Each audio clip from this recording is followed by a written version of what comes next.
Assalamualaikum warahmatullahi wabarakatuh. Perkenalkan, nama saya Aulia Rahmania, NPM 2041042, kelas BKID, ingin mempresentasikan hasil jawaban ujian akhir semester Bahasa Indonesia.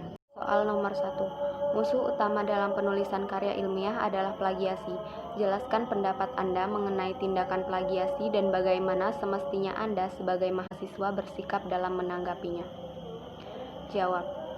Menurut pendapat saya tentang plagiasi, yaitu tindakan tersebut tidak terpuji, sebab dengan kata lain kita mencuri karya milik orang lain. Di dunia pendidikan, pelaku plagiarisme bisa mendapatkan hukuman berat. Tindakan ini mencoreng serta memburamkan dunia akademis, apalagi dapat diucap sebagai kejahatan intelektual. Dan hendaknya kita sebagai mahasiswa, pada saat kita menuliskan kembali kalimat orang lain, akan lebih bijak bila kita mencantumkan narasumber yang jadi rujukan kita dengan jelas, ataupun kita dapat memakai data yang berbentuk kenyataan universal. Soal nomor 2. Jelaskan tahap-tahap persiapan penulisan karangan ilmiah. Jawab. Tahap persiapan adalah tahap awal yang perlu dilakukan dalam menulis karangan ilmiah. Tahap ini terdiri dari memilih topik, menentukan judul, dan membuat kerangka karangan.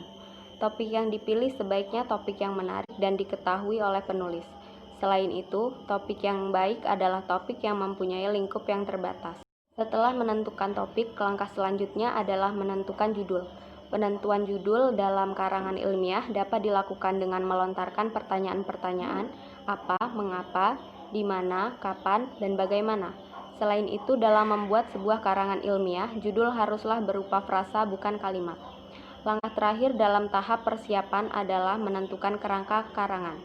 Kerangka ini nantinya akan membantu dalam proses penulisan karangan. Selain itu, kerangka inilah yang akan menjadi acuan dalam membuat karangan, sehingga akan menjadi runtut dan teratur dalam memaparkan atau menganalisis masalah. Pertanyaan nomor 3. Menulis karya ilmiah bermanfaat untuk diri penulis, pembaca, masyarakat, dan ilmu pengetahuan. Jelaskan apa saja manfaatnya menurut pendapat Anda. Jawab. Manfaat bagi penulis. Penulis dapat terlatih mengembangkan keterampilan membaca yang efektif karena sebelum menulis karya ilmiah, ia mesti membaca dahulu kepustakaan yang ada relevansinya dengan topik yang hendak dibahas. Penulis dapat berkenalan dengan kegiatan perpustakaan seperti mencari bahan bacaan dalam katalog pengarang atau katalog judul buku. Manfaat bagi pembaca atau masyarakat. Pembaca dapat mengetahui, memahami konsep dasar penulisan karya ilmiah. Pembaca dapat mengetahui dan memahami naskah ilmiah, jenis-jenis dan ciri-ciri serta syarat-syarat dalam penulisan karya ilmiah. Manfaat untuk ilmu pengetahuan. Dengan menulis, kita dapat lebih mengenali kemampuan dan potensi diri kita. Kita mengetahui sampai di mana tingkat pengetahuan kita tentang topik tertentu.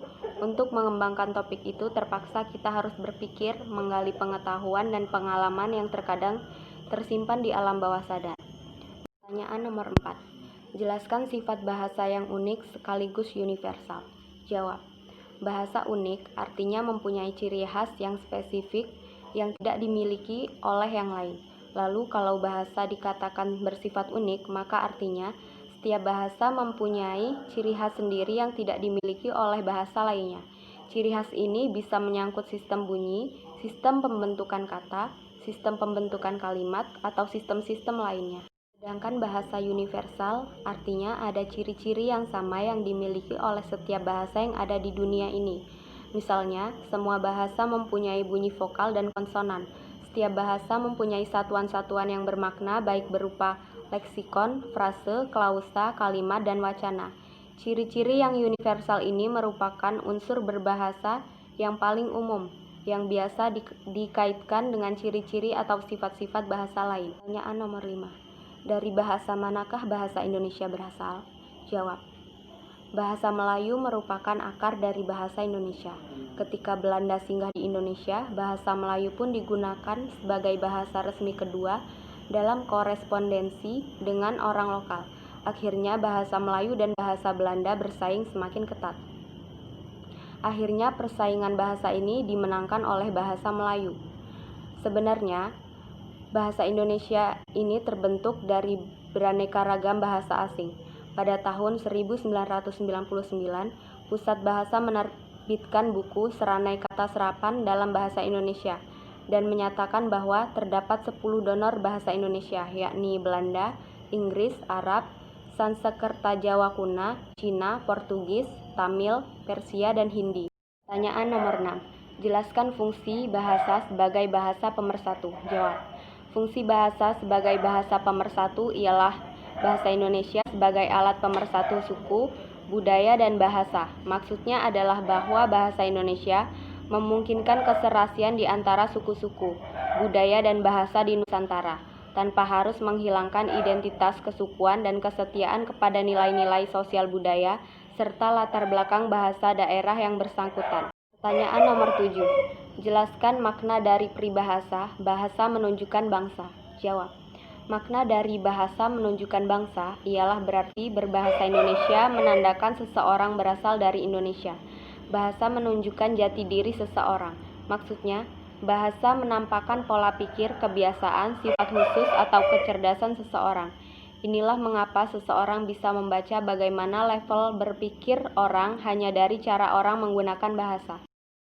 Pertanyaan nomor 8. Apakah tepat dan baik seandainya Anda sebagai mahasiswa berbicara dengan rektor atau pimpinan universitas menggunakan kosakata bahasa alay?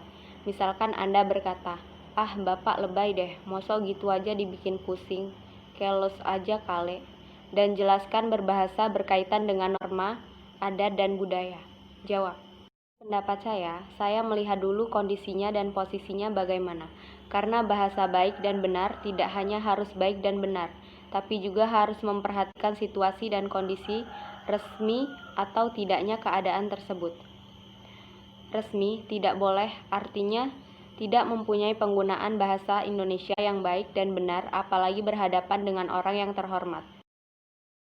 Apabila sedang di posisi santai, sedang di forum yang bermain-main atau yang lainnya, itu wajar-wajar saja asal jangan lewat batas. Dan penggunaan bahasa itu juga menggunakan mimik, bagaimana cara menyampaikan, bagaimana intonasi, dan kejelasan maksud dari kata-kata tersebut. Menurut saya, berbahasa berkaitan dengan norma adat dan budaya itu tidak ada. Tapi lebih keragam bahasa yang gaul itu penggunaan bahasa Indonesia yang menggunakan. Pertanyaan nomor 9. Apa perbedaan bahasa lisan dan bahasa tulis? Jawab. Bahasa lisan adalah ragam bahasa yang diungkapkan melalui media lisan, terkait oleh ruang dan waktu sehingga situasi pengungkapan dapat membantu pemahaman. Ciri-ciri ragam bahasa lisan diantaranya memerlukan kehadiran orang lain, unsur gramatikal tidak dinyatakan secara lengkap, terikat ruang dan waktu, dan dipengaruhi oleh tinggi rendahnya suara. Sedangkan bahasa tulis adalah ragam bahasa yang digunakan melalui media tulis, tidak terkait ruang dan waktu sehingga diperlukan kelengkapan struktur sampai pada sasaran secara visual atau bahasa yang dihasilkan dengan memanfaatkan tulisan dengan huruf sebagai unsur dasarnya. Dalam ragam tulis, kita berurusan dengan tata cara penulisan dan kosakata. Soal nomor 10. Kembangkan kalimat topik berikut ini menjadi satu paragraf dengan menggunakan tanda baca yang tepat. A. Kemajuan teknologi informasi telah mengubah keseharian hidup masyarakat, baik dalam berkomunikasi maupun belajar dan dalam bersosialisasi. Adapun dampak positif dari teknologi komunikasi ini, yakni dapat menghemat waktu, menyederhanakan komunikasi dan membuatnya lebih dinamis. Sedangkan dampak negatif dari teknologi komunikasi ini, yakni membuat para pengguna menghadapi radiasi dari gadget, serta membuat masyarakat sangat bergantung pada alat teknologi komunikasi. B. Pendidikan anak usia dini harus dapat mengoptimalkan periode usia emas seorang anak. Usia emas pada anak adalah masa emas anak yang merupakan masa penting untuk mengoptimalkan pertumbuhan dan perkembangannya. Pada masa usia emas ini, pembentukan sistem syaraf secara mendasar sudah terjadi. Pada masa ini terjadi hubungan antara sel-sel saraf. Kuantitas dan kualitas sambungan ini menentukan kecerdasan